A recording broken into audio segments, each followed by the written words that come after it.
Could you tell us whether you see yourself as a historian or an anthropologist or a geographer or... That's a difficult question to answer because I never went to university, so I don't have what you might call a trade union label on me. And if you ask a historian, he'll tell you I'm a geographer. If you ask a geographer, he'll tell you I'm an anthropologist. If you ask me an anthropologist, and so on around the circle. Personally, I think, I put it this way, that everything that happens to mankind happens at some interval in time.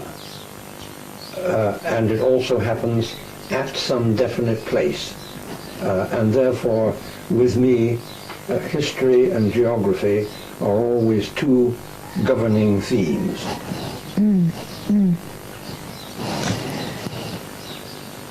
So how did you come, in fact, to be interested in Mongolia?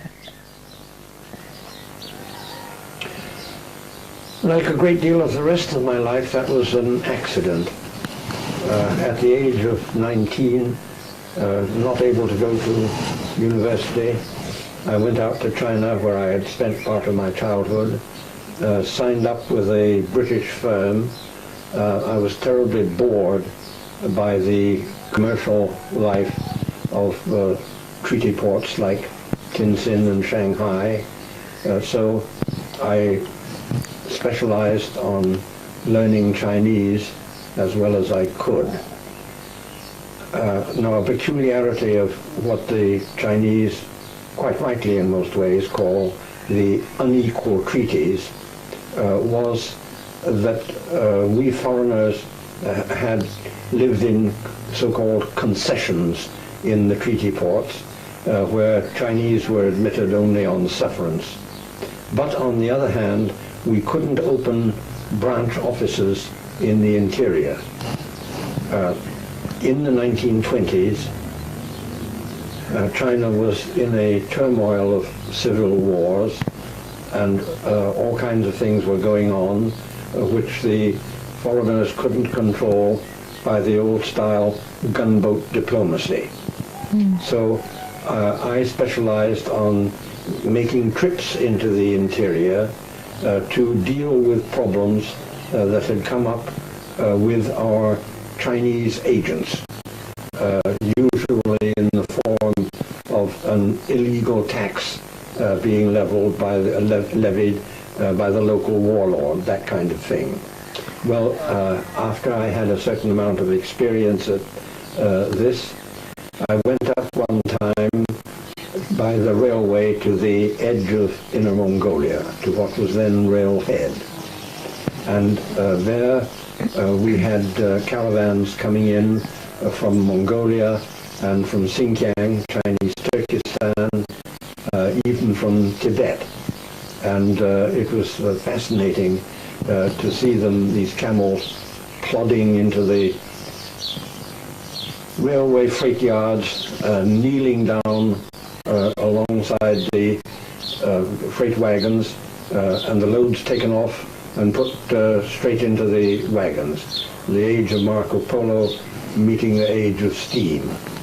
And the trouble was that there was a civil war going on, and how were we to get the wool that we had contracted for through the lines and into Tientsin so they could be shipped to Liverpool, Hamburg, Boston, Philadelphia, and so on. Well, I managed to wangle that deal and got my cargo through. And then I said to my boss that after all we were dealing in a blind market. We didn't really know the interior. We weren't dealing with the producers. We were dealing with an agent who dealt with an inland trader who dealt with small traders and peddlers who went out among the tribes with pots and pans and acquired wool and other cargo by barter. So why not give me leave for a year to travel up there and look over the ground myself and get some idea of the realities. And he said, no, they couldn't do that because the times were too troubled and I get captured by bandits or something, and the firm would have to pay a fat ransom to get me out and all this kind of thing. So I said, well, in that case, I'll resign and go on my own, which ultimately I did.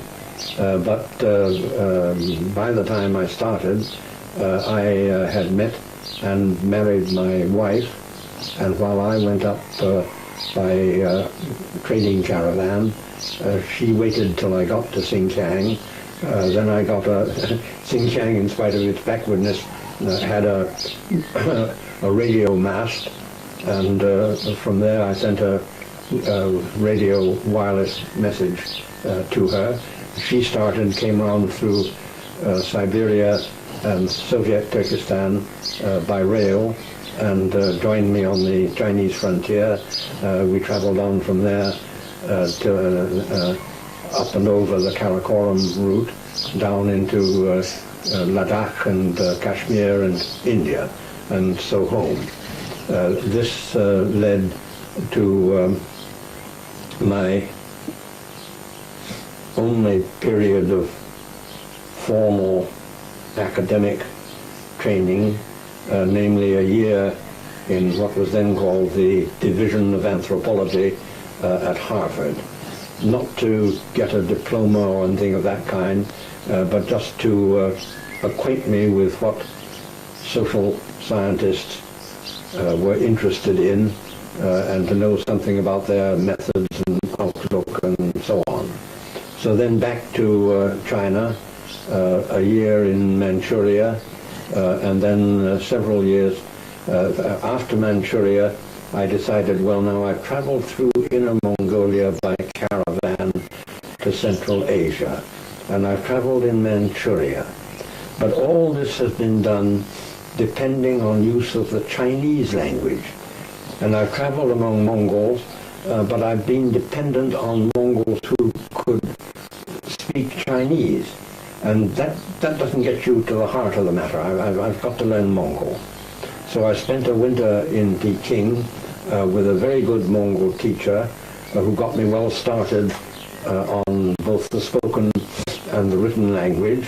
The next spring I went up to Inner Mongolia and found a marvelous chap with whom I traveled year after year for a month or two every year. He was a Khalkha. No, he was not a Khalkha, he was a Jaksin from the west of what we used to call Outer Mongolia, now the Mongolian People's Republic, and a first-class camel handler, and he didn't know any Chinese or any Russian or anything but Mongol, which was just what I needed. So I bought 4 camels and we just launched off, each man riding a camel and leading a loaded camel, and knocked about aimlessly in Inner Mongolia, sometimes camping alongside Mongol camps and sometimes camping on their own. And by the end of that first journey with him, I'd really broken the back of the problem of using the language and entering into the life. Could you tell us something about the caravans and what they carried and what kind of people were on them? Yes, that's one of the projects I'm working on now, because everybody knows that there was a silk route. They usually call it Silk Road, but it wasn't a road. It was a network of routes leading from the Great Wall of China through Chinese and Russian Turkestan, finally reaching the Mediterranean. Everybody knows that existed, but nobody knows how it was done. And I'm the only European or American who has actually lived that life. And I know the practical problems. How much weight does a camel carry? What is the length of the day's march? In sandy country, in gravelly country, over mountain country, and so on. What are the problems of herding and feeding and keeping your animals in good condition. That life I've lived. So I'm writing for Scientific American a paper on the long-haul caravans. What did they carry mostly, and what did they bring down to in China? the 1920s, what they were bringing down was not only wool, but vast quantities of sheep's intestines. This was in the days before the plastic sausage, and the sheep's intestines were sold to Europe and America to make sausage casings. From Xinjiang, Chinese Turkestan, we also brought down cotton. And this had an interesting story behind it, because in the period of the American Civil War in the 1860s, the newly industrializing Russia was cut off from its supplies of American cotton. So they got hold of some American cotton seed and began to distribute it through the oases of Central Asia, and thus by the 1920s they were growing a very good quality, long staple American cotton. And owing to the cheapness of caravan transport, and also after the First World War, the shortages of shipping and so forth and so on, for some years we could actually bring cotton down all the way from Central Asia to Railhead, then a short rail haul to Tientsin, shipment from there to Shanghai, and on the Shanghai market, which was the main textile market in China, our American cotton from Central Asia was underselling American cotton from America. What did the camels take back again? Going back, they took all kinds of things. Cloth, metalware, cigarettes, anything you can think of. And how did it work economically? Was the owner of the caravan responsible for buying and financially kind of in charge of this operation, or were there other dealers who operated caravans? We dealt, for example, with our Chinese agent in Tientsin. He had connections with an agent merchant up at Railhead. The agent merchant would hire camels from a professional caravan owning house firm. And then when the caravan set off, this is an important thing, because we always talk about the camel as a ship of the desert, which is nonsense. But a caravan is a ship of the desert, because the head man of the caravan is like the captain of a ship. His number two is like the purser of the ship, and the men who lead the camels, camel pullers the Chinese call them, are like the crew. And as on a ship, there is a whole set of conventions which you have to learn. For example, the custom was that no camel puller could be asked to pull a string of more than 18 camels. And a caravan that was too much over the number of, say, 10 strings, that would be 180, would become too unwieldy, and the problem of grazing would be difficult. What happened with money? You said that at the Mongolian end they were engaging in barter. Yeah. But by the time they got to China, it was obviously money they were By the using. time they got to China... How did that work? Oh, that was very complicated, because in certain parts of the, in a few parts of the interior, they were still using uncoined billets of silver. Then there were silver dollars. Then there were Chinese paper dollars. And some of these paper dollars were issued by the government, and some were issued by provincial governments. So that gambling on the rate of exchange was part of the art of doing trade. It added to the risks, but sometimes it added immensely to the profits. Yes. But by the time the caravan got to Mongolia,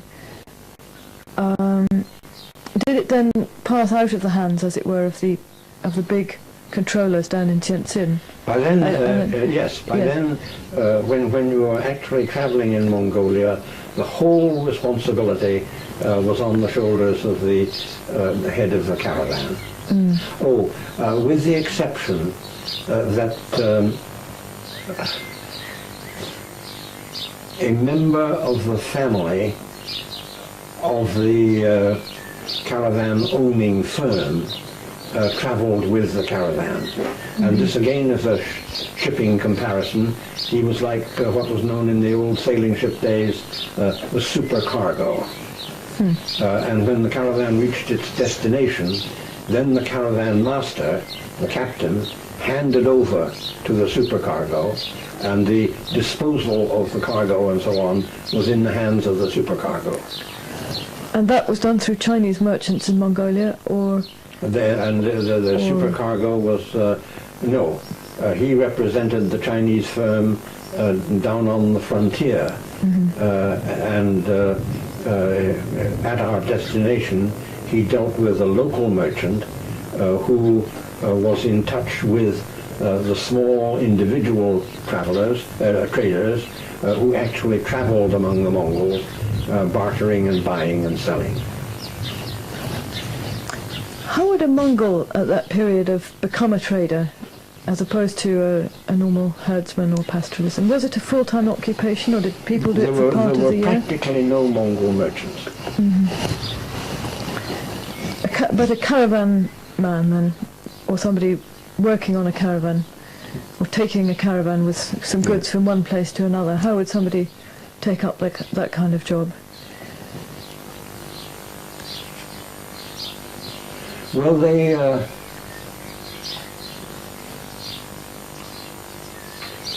were a good deal like sailors. Sailors of the old sailing ship days. They knew the route. It was very interesting. At night around the campfire, the older men would be questioning the younger men. Now, tomorrow we start on the stage called. Do you know the name of it? Yes, you know the name. Now, what's that stage like, you see? How many hours will we march, and so on. In fact, they didn't reckon time by... they didn't reckon distance by time. When you start the day's march, just before you start the day's march, you bring the camels to water. Soon after you started on the march, that water begins to work its way through, and you have to stop and give the camels a chance to urinate. The next length takes a bit longer before they have to urinate again, and so on. And so when you're counting the distance of marching, you say, you ask, how many puddles of piddle? And that defines that day's march. But it's a sliding scale, you see, because the distance increases each time.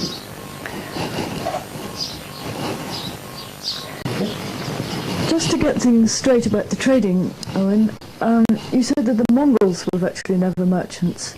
No. So who were the people who did the final trading in Mongolia? Well, there were several great houses of a Hudson Bay type who had their own agents resident in Mongolia. Then there were also smaller Chinese firms that were resident in Mongolia or resident in Central Asia, sometimes for several generations. And they traded with the big houses. And did they spread their operations from Inner Mongolia also into what was then known as Outer Mongolia? Well, in the 20s, when I started traveling, that was just coming to an end because the Mongols were, from being nominally independent, were becoming genuinely independent, and they wanted to shake off what they considered the blood-sucking Chinese traders, and of course the only alternative, since there weren't any experienced Mongol merchants, was to have Mongolian state trading. How was that set up, the Mongolian state trading? There were several arrangements. One was called Mongsen Kop, Mongolian Central Cooperative. Then they, for some years, the Mongols had a contract with a Weimar German firm called Vostwag, the Vost from the Russian Vostok, the Eastern Trading Company. They had offices in China and in Mongolia, and they brought goods all the way from Europe down through Mongolia and into China, as well as Mongolian wool, cattle on the hoof, and so on. Perhaps now could you tell us something about Mongolian everyday life at this period? Family life and people you knew? Yes. This divides into two halves, or rather two sections. On my first long journey, I was traveling in company with Chinese caravans, and Chinese was my only instrument for gathering information. Sitting around the campfire at night, I learned the lore of the caravans and so on, but this was a specialized Chinese kind of life. The men, the caravan men, were like sailors of the old sailing ship days. They only knew a few words of the language of whatever people they were traveling among. I mean, the ordinary caravan man knew how to ask for a woman or where he could get opium. That was about the end of it. And he didn't really know anything about the Mongols or the Uyghurs of Central Asia or the Kazakh or anybody among whom he traveled. And that was why I suppose that's registering on the film too, isn't it?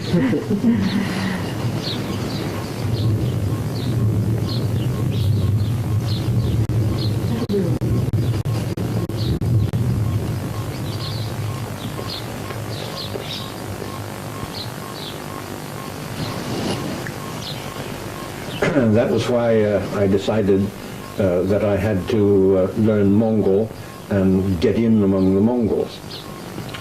This I did by studying one winter in Peking with a very good Mongol teacher. I got a start on both the written and spoken language. Then I went up to the Inner Mongolian plateau, and there I found the most marvelous man who was to be my traveling companion year after year for a part of each year in Inner Mongolia. He was a Mongol from the Altai, the extreme west of northern Mongolia, the Mongolian People's Republic, who had fled into Inner Mongolia to get away from the revolution.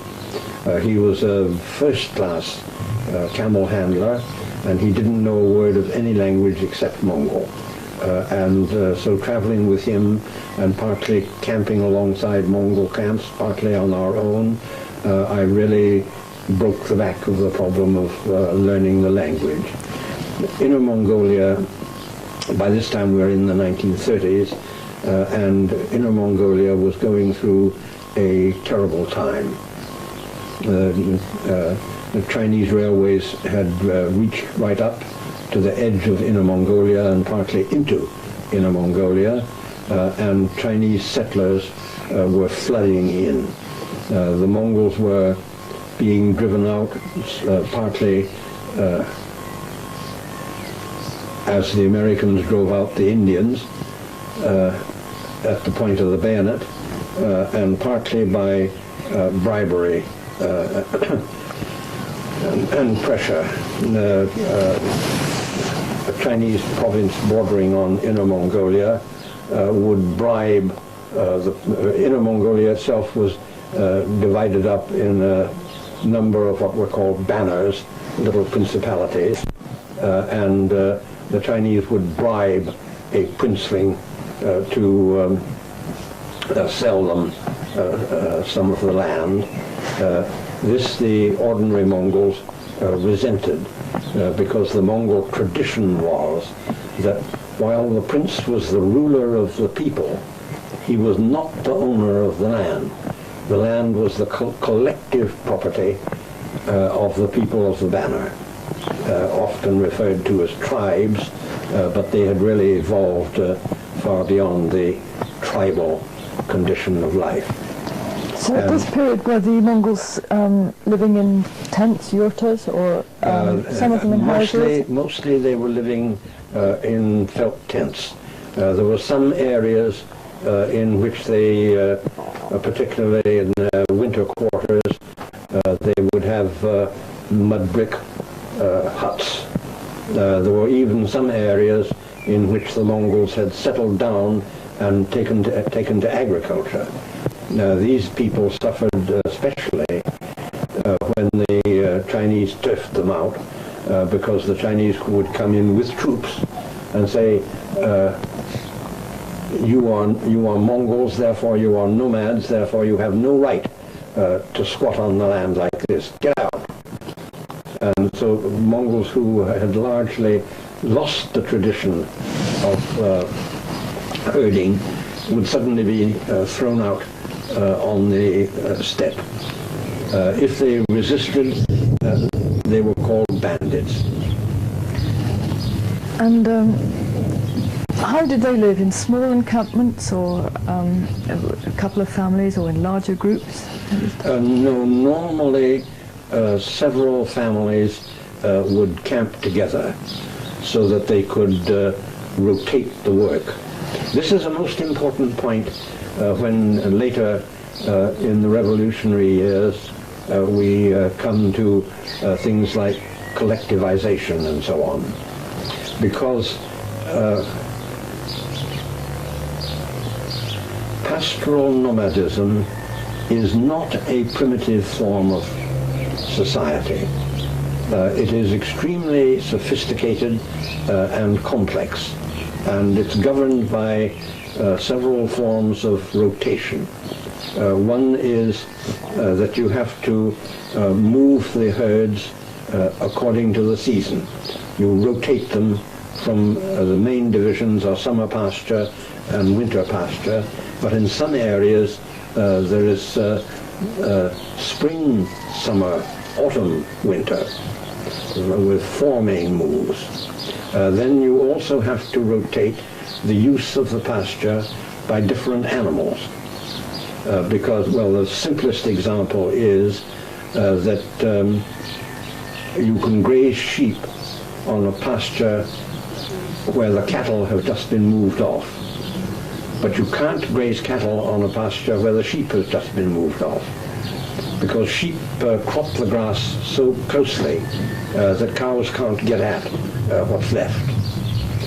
Therefore, there existed a form of cooperation among the Mongols before collectivization. That is, two or three families would camp together, and then they would say, now, you take everybody's cattle, he'll take everybody's horses, I'll take everybody's sheep and goats, you see, and off we go.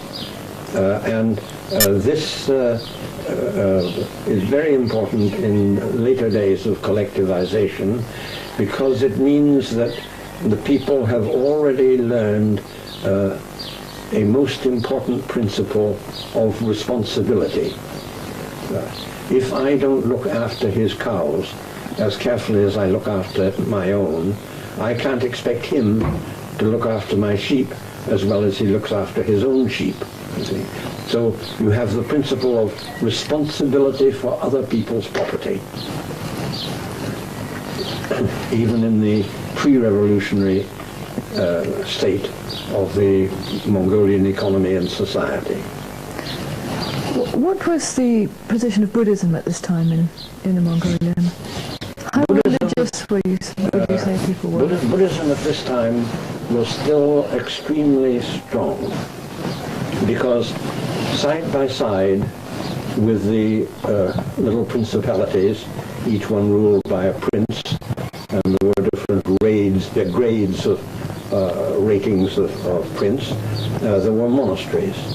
And monasteries owned land, and monasteries had their non-monastic serfs, just as princes had serfs. And monasteries owned herds, and they exploited the people. And this leads to a phenomenon which is neglected or not understood by almost all travelers who talk about the deep piety, faith, often superstitious faith of the ordinary people in the lamas or priests. And therefore when there were riots and a monastery was burned down, they would say this was the work of agitators and so forth. They don't understand that it's precisely in the most pious societies where you find people at the peasant or herdsman level who are, on the one hand, extremely pious believers in their faith, and on the other hand, and at the same time, bitterly anti-clerical. And you have to distinguish between anti-religious and anti-clerical. Do you remember any examples of this from your own experience? Oh yes. I kept running into it. Perhaps you could tell us now about collectivization and how that happened in Outer Mongolia. Well, in Outer Mongolia, independent Mongolia, they keep referring to an early meeting when Lenin was still alive, between Lenin and a deputation of Mongol leaders, in which Lenin said to them, and this seems to be the first time that this phrase was used, he told them that under Mongolian conditions they did not have to adhere to the old simple Marxist stage-by-stage view of history, that first you have the tribal, first you have a slave mode of production, and then you have a feudal mode of production, and so on. But that the Mongols, in his definition, were in the feudal stage of evolution, but they could reach socialism without passing through the capitalist stage, but that they should begin with cooperatives and then gradually develop the cooperatives into true collectives. In the cooperative, you retained ownership of your own property, in the Mongol case, your own property in livestock, but you handled it as a member of a cooperative. Then the final stage was that the livestock became the property of the collective, and the members of the former members of the cooperative became members of the collective. Did the new cooperatives make use of these old forms of cooperation that you'd been talking about earlier? Well, these old forms of cooperation made it easier for the Mongols to get into to accept and practice the collective mode than it is for peasants, because they already had the principle of handling each other's property and being responsible for it, and so on. Of course, for a period in the 1920s, as always seems always to happen in revolutions, they thought the leaders thought they knew it all and tried to go too fast, and if people didn't cooperate willingly, they used force to make them cooperate, and there was a great deal of really unnecessary suffering and cruelty. Presumably at this time, this was the period when you yourself were in Inner Mongolia. In Inner Mongolia, but yes. How were the people in Inner Mongolia, and they must have heard rumours of all this going on in Outer Mongolia, how did they react to it all? Well, that was rather interesting, because when I first started going there in the very early 30s, there were thousands of refugees from the north, from the Mongolian People's Republic, running away from the revolution, who had fled into Inner Mongolia. Then during the period I was there, year by year, you could see something else happening. And that was that in the People's Republic, the people had accustomed themselves to the new order and were beginning to prosper, while Inner Mongolia was being very roughly handled by the Chinese, and more each year you heard of refugees from the north who said, well, we fled from home because we were looking for freedom, but this is worse than what we ran away from. Let's go back. And so there was a reverse migration, a return to their old homes. What was the effect of this, do you think, on the role of women? On the role of women?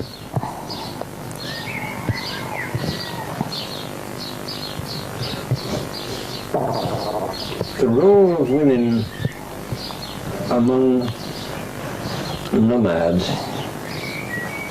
has always, I think, been better than among settled peasants, because with the need for manpower to handle the livestock, even women do some of the herding, and since they do some of the productive work and not simply domestic work, they acquire the rights and the outlook of the producing worker.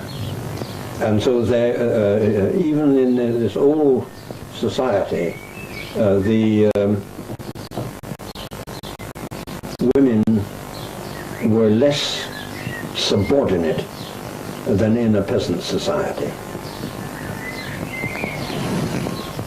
If you went into a Mongolian tent, say in the 1930s, how would you find things there amongst the family? I mean, who would welcome you, and what would happen if you went into a tent as a visitor? That would depend a lot on accidental factors. For example, at the moment that I went in, was the head of the household there, or was he out doing his herding work?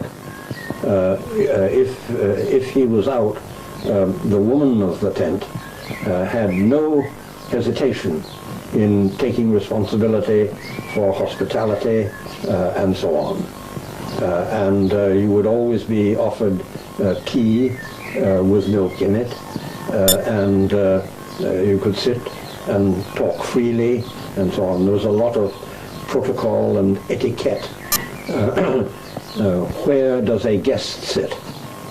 And there is a woman's side of the tent and a men's side of the tent. And the back of the tent, farthest from the door, has the position of honor for a guest. And then you must learn bits of etiquette. There was a fire in the middle of the tent, and with a grate around, a round grate around it, and you had to learn that you mustn't just casually flip a cigarette end into the fire or knock out your pipe against the iron grate. This is desecrating the god of fire, and all kinds of bits of etiquette like that. And the right gesture with which you extend your hands to accept a bowl of tea. All these things have their rules. Guests would sleep on the left-hand side as you go into the tent through the door, on the left-hand side and up against the back.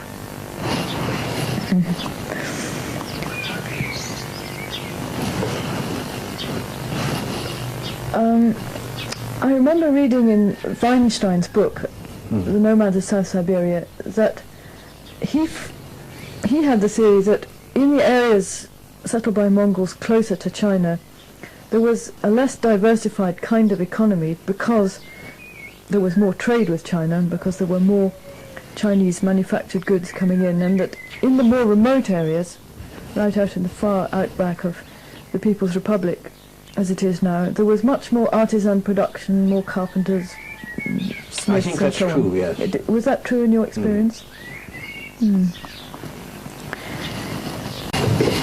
How would you say that life differed amongst the princely families from the commoner families in the 1930s? Generally speaking, of course, the noble families were better off, but by the end of the 19th century, there were princes who had gone poor through gambling or dissipation or whatever, and there were commoners who had become relatively wealthy, and there were actually cases of people of princely blood working as the paid employees of wealthy commoners. Generally speaking, among the noble families, there was more conscious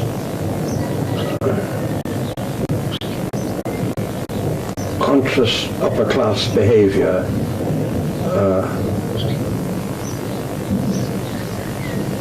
and there was what's the English expression, you and non-you modes of speech, and so forth. And I was careful to learn the old ceremonial forms of greeting and so forth. You exchanged those, and then you went relapsed into the ordinary language. And how did the two classes react to collectivization? And what happened to the wealthier people when collectivization was proposed? Well, I know the case of one family who had been, at the time of the revolution, well enough off so that they had hired labor to help them look after their livestock and so forth. And they evaded collectivization as long as they could. But after the period of mistaken enforced collectivization, when the collectives really took hold and began to prosper, they found that their hired herdsmen were going off to join the collectives. So finally they themselves went to the nearest collective and asked to be admitted, and the collective authorities asked them, how many in your family? They gave the answer. How many head of livestock? They gave the answer. Ah, no, we can't take you in. We're already overloaded with stock, and we haven't got enough herdsmen, and you would just increase our problem. And finally they had to get down practically on their knees and beg before they were admitted into the collective. Now I've been out and visited that particular collective and met members of the family that are in the collective, and they're doing very well. What kind of people were the early leaders of the collectives?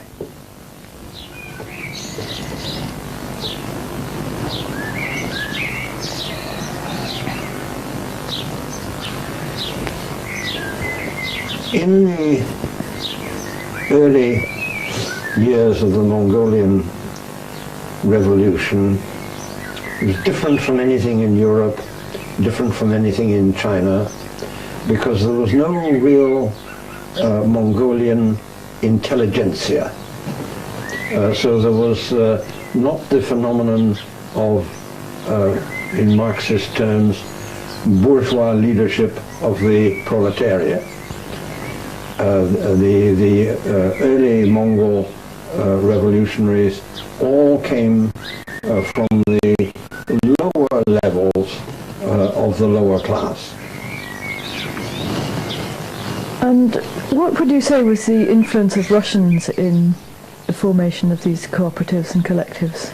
Well, naturally, the Mongols turned to the Russians for advice and example and so forth. And in those, in the middle 1920s, the Comintern was still very strong, and numbers of the advisors who were sent into Mongolia were Comintern representatives of communists from various countries, not just Russians. Would you say the relation between Mongols and Russians was different in some way from that between Mongols and Chinese? And very different, in what because way? This goes way back into Tsarist times. The tradition of hostility between Mongols and Chinese was a very old one. The Chinese had never forgotten the period when they had been ruled by Mongols and resented it as being ruled by barbarians. And the Chinese trade in Mongolia was a barter and usury trade in which the Chinese merchant would give the Mongols goods on credit and demand an enormous rate of interest. When the Russians first appeared on the Mongolian horizon in the late 1500s, they were a different kind of people. You see, Russia was making itself a great nation. It had finally defeated the Swedes, it had defeated the Poles, it had defeated the Tatars in southern Russia, and was becoming a big-time country. And the Tsars wanted suitable revenues to support a new powerful state. And therefore, they didn't want the revenue cut off by landholders taking everything in rent and diminishing the amount that would go to the state as taxes. And they were looking for new kinds of raw material. They also needed new manpower. And from the very beginning, the Russians were recruiting Kalmuk Mongols, Kazakh, and so on, and eventually Buryats, into the Tsarist forces. Therefore, to the Mongols, the Russians were a new kind of people who brought new kinds of opportunity to the Mongols also. Instead of this dead, uniform Chinese exploitation by barter and usury. For example, in Buryatia, the Buryats were already, at the time of arrival of the Russians, the Buryats were already more diversified than the Mongols proper. They had a good deal of cultivation, for example. And when Irkutsk on Lake Baikal was founded, first as a Cossack garrison point, then as a trading post, and then increasingly as a kind of colonial city, it was the Buryat cultivators who provided the grain to feed the city. Also for purposes of trade, it was, well, not only trade, but a simple thing like house building. In those days, of course, there was a question of log buildings, and it was Buryat carpenters who built Irkutsk. And it was Buryat farmers who supplied grain to feed the city. And one Russian account from the 19th century says what the Russian brought to the Buryat was a superior plow. What the Buryats did with that plow was more skilled and more productive than what the Russian peasant did with it. So at the time of the revolution, what kind of Russians were there in Mongolia? Everything. Because there were several thousand in Urga, the old name of Ulaanbaatar, and after the Russo-Japanese War and after the abortive 1905 revolution, all kinds of Russian political refugees sought a living in Mongolia. So that among the Russians in Mongolia, you could find social democrats, you could find, what do they call, SR, social revolutionaries, and you could find anarchists, as well as Bolsheviks. And there was a great deal of discussion and debate among the Russian community in Mongolia, and Mongols who had learned Russian learned their politics largely in this kind of free-for-all debate. You see, with the growth of Russian influence and the growing importance of Russian trade, interpreters were needed. And the Russians, as was in Tsarist times, set up a school for interpreters in Urga. Now the princes, the nobles, totally missed their opportunity. They didn't want to send their sons to go and learn a job like that. So they would send one of their serfs. And that's thus the first tentative intelligentsia of the Mongol Revolution were these sons of serfs who had learned some Russian to work as interpreters. That was the case, for example, with Tribalthang. And then most astonishing of all was that these nobles who prided themselves on their descent from Chinggis Khan and so forth, and the glorious military tradition of the Mongols and whatever.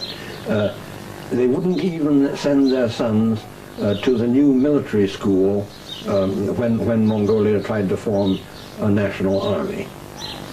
Sukhbatar, generally regarded as the father of the revolution, he was the son of a serf who had married against the will of his family and his wife's family, and run away from northern Mongolia to Urga.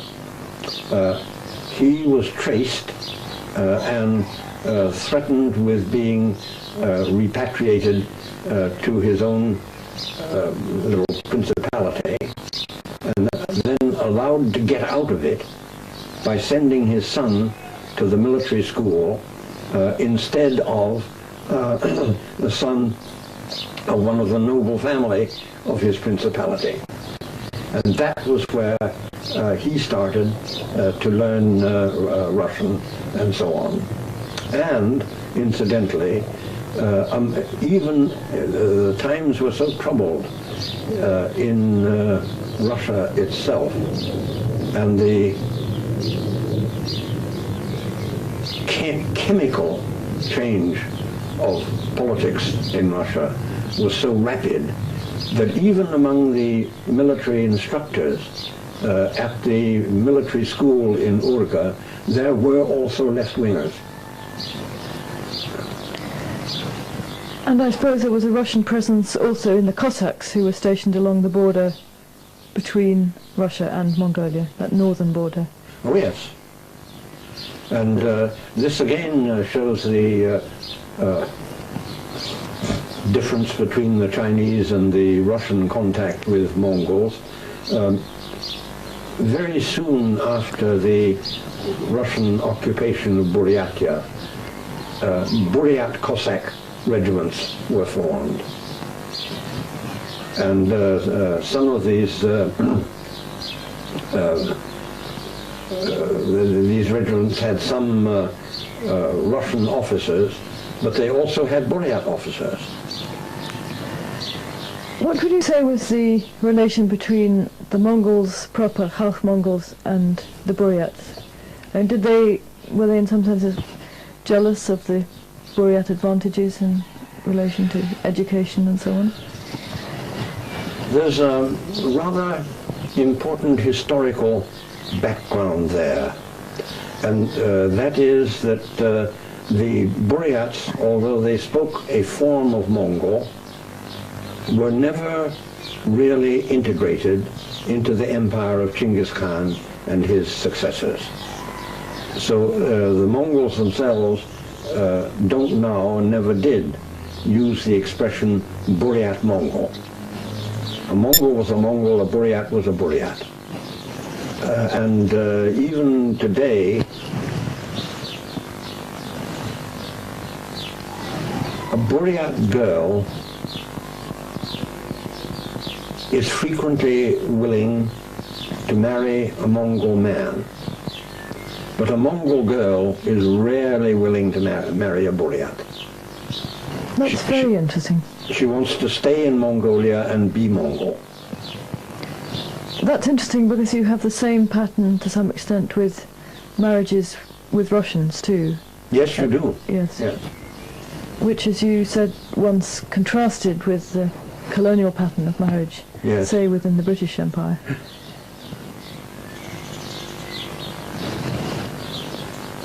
Could you tell us about that? Yes. You see,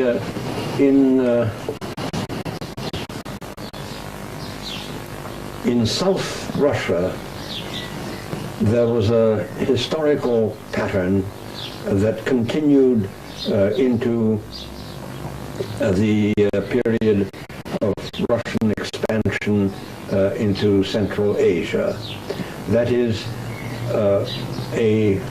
an ebb and flow of power.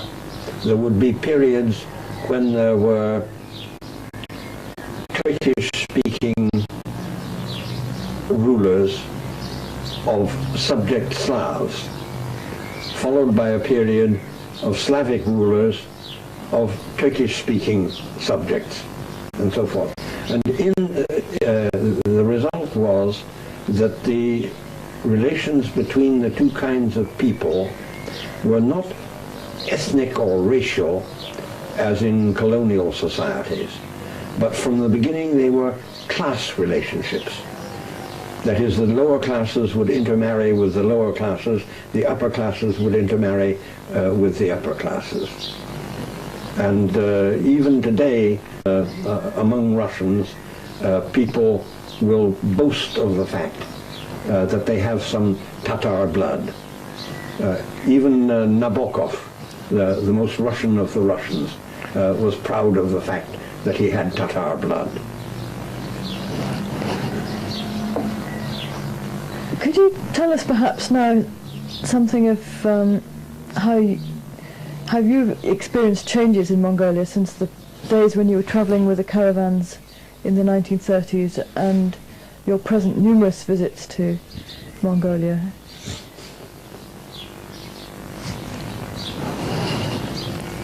It's a curious pattern of great changes combined with strong continuity. Out in the countryside, if you go into an encampment, you encounter the old modes of politeness, courtesy, hospitality to a guest, and so on. At the same time, in the new urban complexes, of which Ulaanbaatar is the principal one, more and more you are finding young Mongols who can ride a motorbike much better than they can ride a horse. And also, this goes beyond ideology and political system. We're finding it all over the world, in the developing countries, that urbanization, rapid urbanization, brings the problems of urbanization. In Mongolia as a whole, one of their great problems is shortage of manpower. Unlike anywhere else in Asia, their problem is one of underpopulation rather than overpopulation. So you get a family that has moved in from the country. The father has a job, the mother has a job. Life is very good in some ways. Medicine, education, and so on are totally free. But there is a problem when children come home from school before father and mother come home from their jobs. And among these children, you get a certain percentage of juvenile delinquency, vandalism, and so on. Then they all seem to be bilingual in Kazakh and Mongol, but they're not being Mongolized, they're not being absorbed into the Mongol people. So how does the Mongolian state deal with this problem? Well, by orthodox methods. I've been told, I haven't visited it myself, that there is a rehabilitation center outside Ulaanbaatar, and these naughty youngsters are taken there and given a combination of school teaching combined with physical work, combined with organized play and games and so on. And when they're considered rehabilitated enough to be social, so to speak, they're sent back to their families. Are there problems of alcoholism in Mongolia? The Mongols have always been heavy drinkers. I don't think there are as many actual alcoholics as there are among the Russians, for example. Among Russians, it's a real problem. And I suppose the Mongols still do drink what's called kumis in the West, and their own kinds of but drink which are not as strong as vodka, are they? No, well, you can, you see, mare's milk, you can ferment to about the strength of beer. Then from this fermented milk, you can distill. And what's the Mongol saying? You can redistill and get a finer, stronger drink. There's a Mongol saying that distilled milk is good, twice distilled is better, 3 times distilled is superb, 4 times distilled is straight poison.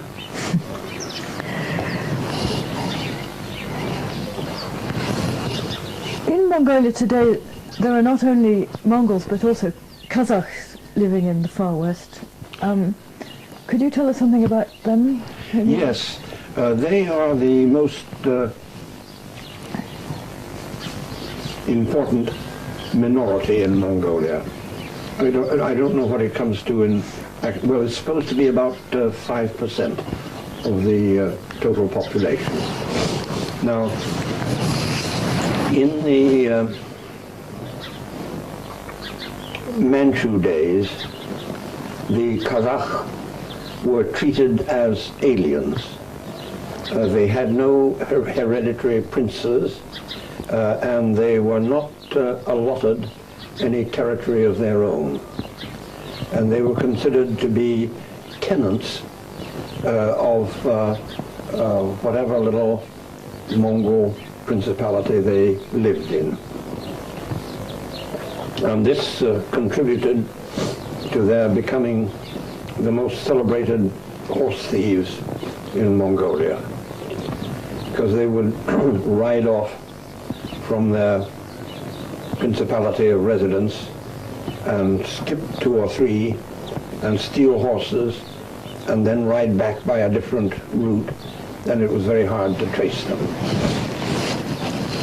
Since the revolution, they have been allocated a territory in the northwest corner of Mongolia, which is their own. And there they form the majority. There are Mongols among them, but the Mongols are the minority and the Kazakh are the majority.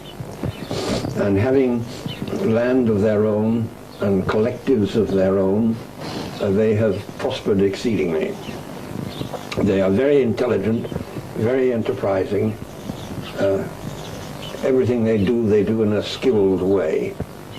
And I remember talking with the rector of the National University in Ulaanbaatar, and he said, of course, like everybody else, we have to make our plans, and planning ahead, we look at the different regions of Mongolia, and we decide who needs how many engineers, how many veterinaries, how many this and that, and then they are requested to send in their students accordingly. But when it comes to the Kazakhs, invariably they come back saying, we have made our own plan, and it's different from yours. The numbers of engineers and whatever are different. We look at their plan, we compare them with other statistics, and invariably their plan is better than ours, and we accept it.